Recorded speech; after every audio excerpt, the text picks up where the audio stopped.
ஆனால் ஃபெட்னா அமைப்பு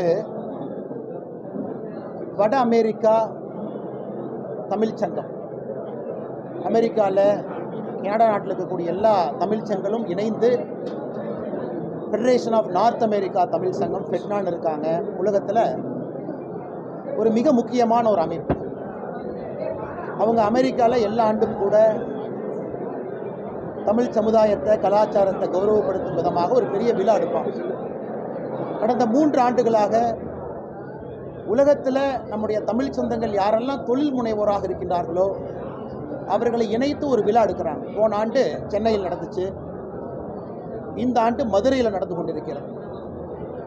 இன்னைக்கு காலையிலிருந்து சாயங்காலம் வரை தொழில் முனைவோர், இன்னோவேஷன், புதுமைத்தன்மை, அதையெல்லாம் மையமாக வைத்து காலையிலிருந்து சாயங்காலம் வரைக்கும் நம்முடைய தமிழ்நாட்டில் உலகத்தில் இருக்கக்கூடிய தொழில் முனைவோர்களை அழைத்து ஒரு கருத்தரங்கு நடத்திக்கிட்டு இருக்காங்க. ஜூலை 3ஆம் தேதி அமெரிக்காவில் முத்தாய்ப்பாக ஒரு பெரிய விழா நடக்கிறது. அதில் பங்கேற்பதற்கு ஒரு பெரிய வாய்ப்பு. அதனுடைய தலைவர்கள், அந்த அமைப்பில் இருக்கக்கூடிய அன்பு சகோதர சகோதரிகளும் அழைத்திருந்தார்கள்.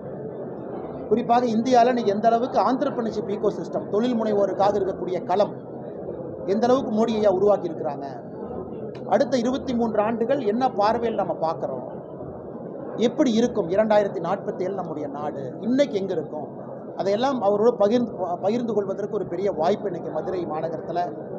அதனால் ஃபெட்னாக்கு ஒரு பெரிய நன்றியை சொல்லணும். காரணம், நம்முடைய தமிழர்கள் இங்கே பிறந்து இங்கே படித்து கடல் கடந்து ஒரு புதிய ஊருக்கு போனாலும் கூட நம்முடைய மண்ணையும் மக்களையும் மறக்காமல் அங்கே தமிழ் சங்கத்தை ஆரம்பித்து அங்கே எல்லோரும் ஒன்றாக இணைந்து இன்றைக்கி தமிழ்நாட்டுக்கு என்ன செய்யலாம், இந்தியாவுக்கு என்ன செய்யலாம் என்று தொடர்ந்து யோசித்து கொண்டிருக்கின்றார். அதனால் இந்த வாய்ப்பை பயன்படுத்தி பத்திரிகை நண்பர்கள் மூலமாக தமிழகத்திற்கு வெளியே இருக்கக்கூடிய தமிழ் சங்கத்தில் இருக்கக்கூடிய எல்லோருக்கும் பெரிய நன்றியும் பாராட்டுகளும் தெரிவித்துக் கொள்கின்றோம். இந்த மண்ணையும் மக்களையும் நீங்கள் அப்படியே ஞாபகம் வச்சு இவர்கள் நன்றாக இருக்க வேண்டும் என்பதற்காக நீங்கள் நன்றாக ஆன பிறகும் கூட யோசிச்சுட்டு இருக்கீங்க. அதனுடைய ஒரு விழா அங்கே நடந்திருக்கு. சொல்லுங்கண்ணா. இந்துத்துவாவை அழிக்க வேண்டும் என்று நினைத்தால் விஜய் நிச்சயமா எங்களுக்கு இந்தியா கூட்டணியில் சேரணும்.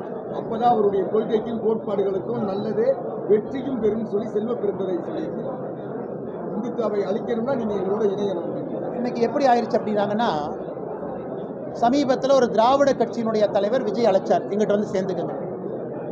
இன்னைக்கு எந்த கட்சிகள்லாம் தமிழகத்தில் காணாமல் போயிட்டு இருக்கோ அவங்கெல்லாம் இன்னைக்கு விஜயை துணை கூப்பிட்றாங்க. நீங்கள் எங்கள் கட்சியில் சேர்த்துக்குங்க, நீங்கள் காங்கிரஸில் சேருங்க, நீங்கள் எங்கள் கூட்டணியில் சேருங்க.